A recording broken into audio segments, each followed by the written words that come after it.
Wapendwa katika Bwana, Bwana Yesu atukuzwe. Leo nimeandalia somo fupi sana linalohusiana na imani.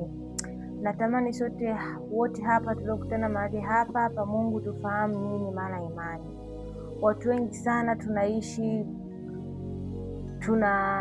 watu wanaamini ni walokole, lakini watu hawajui vizuri nini maana ya imani. Imani ni uhakika wa mambo yatarajiwayo au tunayoyatarajia. Hiyo ndio maana halisi ya imani. Tukienda kusoma pale katika kitabu cha Waebrania aya 11 na mstari wa 1, neno la Bwana linasema, imani ni kuamini mambo yasiyoonekana. Yule ambaye anaamini kile ambacho hajajua kama kitatendeka au hakitotendeka, ambacho bado hakijatokea, hile ndio imani halisi. Mfano, umetoka umeandaa vyeti vyako, umeenda kwa apply somewhere else kazi, ukitegemea kwamba mimi napeleka vyeti vyangu mahali fulani, kwenye kampuni fulani, kwenye hoteli fulani, ninaamini kwamba mimi kazi nitapata, hata kama tukua tumia, mimi kazi nitapata. Hiyo ndiyo imani yenyewe, kuamini kile kitu ambacho bado hakijatokea, hakijaonekana katika hali ya kawaida. Hiyo ndiyo maana halisi ya imani. Natamani wengi tuishi katika hali ya imani, kwa sababu imani ni msingi wa maisha ya kiroho. Imani ni msingi wa maisha ya kiroho, kwa sababu wengi wao waishi wao rohoni wanaishi kwa imani. Huwezi ishi rohoni kama una imani. Imani ni msingi wa maisha wa kiroho. Twende tukaone faida ambazo tukisimama katika imani tunaenda kupata nini au tunaenda kufaidika na nini. Pointi namba 1, mtu ambaye amesimama na imani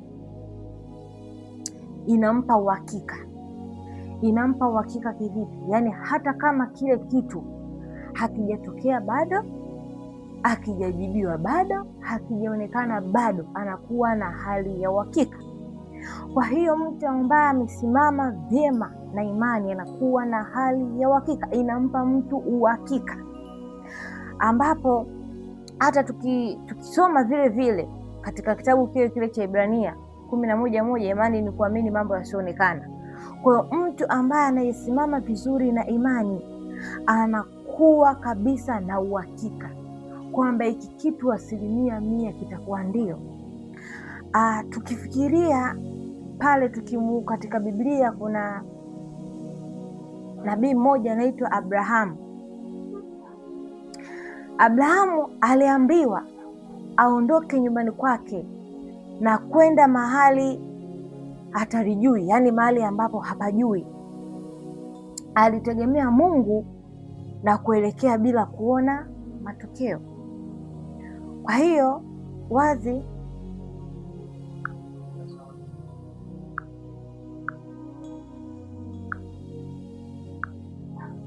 na mafundisho kabisa anatufundisha kwamba hii inatufundisha kuishi katika hali ya uhakika, kuamini kuwa Mungu yupo mbele ya hatari zetu, yupo mbele katika maisha yetu. Pointi ya pili, imani inatufanya tufanye maamuzi sahihi. Mtu yeyote ambaye anaishi katika imani huwa anafanya matendo au vitu vyenye maamuzi sahihi, kwa sababu hata tukisoma katika kitabu cha Yakobo 2 mstari wa 17, neno la Bwana linasema, imani bila matendo ni kifo. Kuamini kweli kunamaanisha kuonyesha imani hiyo kwa matendo. Kwa mfano, kusaidia maskini, kuomba na kueneza upendo. Hii ni hali halisi ambayo inafundisha kwamba imani halisi haiwezi kuwa maneno matupu.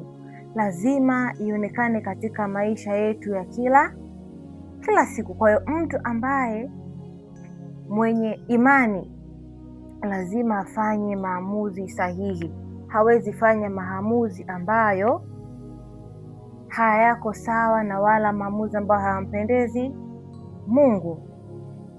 Pointi ya 3, imani inatupa ushindi dhidi ya hofu. Mtu ambaye mwenye imani hawezi kuwa na hofu.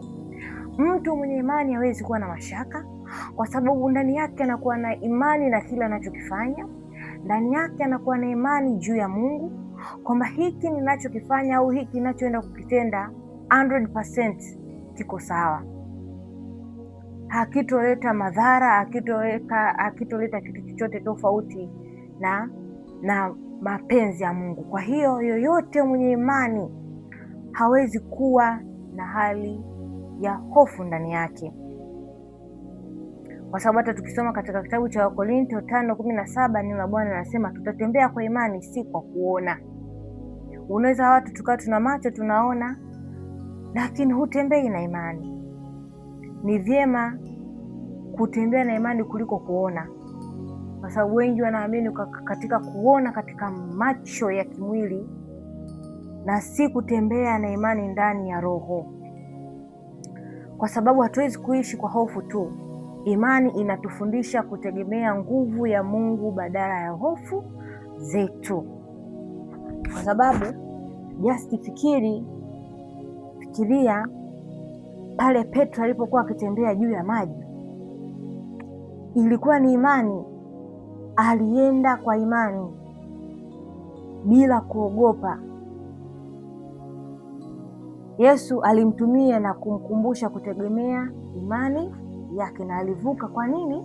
Kwa imani. Kwa hiyo wazi natuonesha pia mtu mwenye imani utavuka katika majaribio yote ambayo unapitia. Haijalishi unapitia wakati mgumu kiasi gani katika uchumi, haijalishi biashara yako imeporomoka kiasi gani, haijalishi unatembea katika hali yote ngumu ambayo imekufanya uteteleke kiuchumi, kimaisha, kivyovyote, lakini ukiwa katika hali ya imani, yote Mungu anaweza kukuvusha. Mungu yote anaweza akakuvusha kwa imani ulionayo, kwa sababu mtu ambaye mwenye imani anaweza akamuru mlima, toka ukajitose baharini. Kujitosa baharini sivyo kama jinsi watu wanavyoelewa kwamba uamuru mlima, uamuru mti. Hapana. Kuamuru pia magonjwa, kwamba ugonjwa huu toka ndani yangu, hauna mamlaka ya kuishi ndani yangu, toka, na ukatoka. Ukaamuru pepo, toka, likatoka. Ni nini?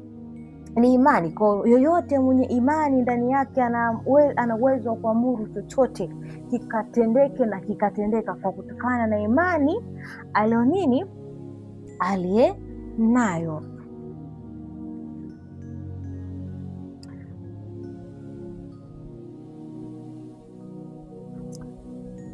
Naamini watu wote mpaka hapa tumeelewa vyema vizuri nini maana ya imani, na ukitembea katika imani ni mambo gani ambayo yanaweza yakabadilika, yakatendeka katika maisha yetu. Marafiki zangu, ndugu zangu wapendwa katika Bwana, imani ni nguzo ya maisha ya Kikristo.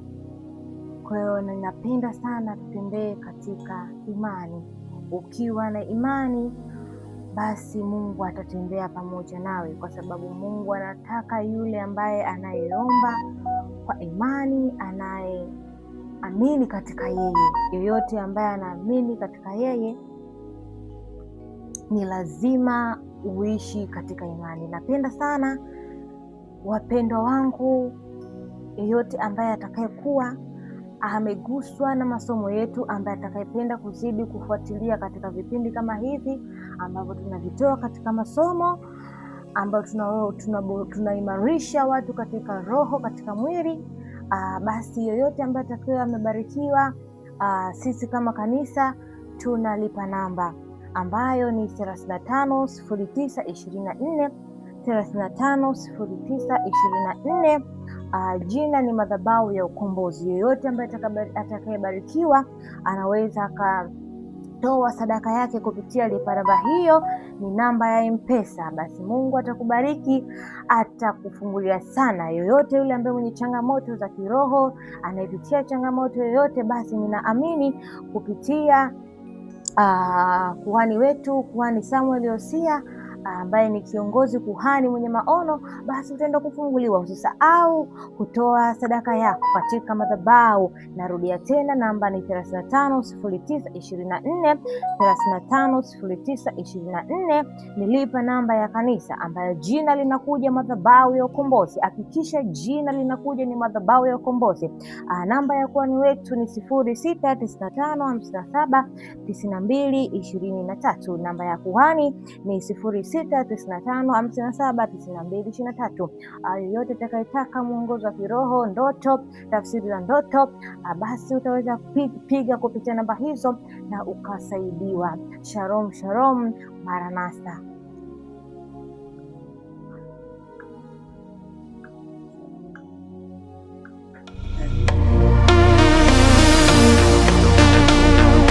Ladies and gentlemen, welcome to the channel. Please subscribe with notifications on.